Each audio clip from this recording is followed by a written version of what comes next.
Rest in peace. Rest in peace.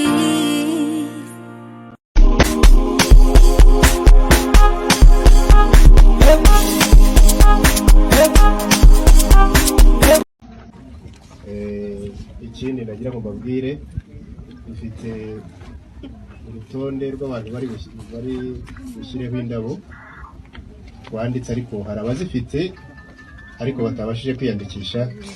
Hari Thierry, uriya mugabo mureba hariya w'amarore, yamwegera akamwandika kugira ngo tuze kubona uko tuzikurikiranya kandi nabyo bijyane n'igihe.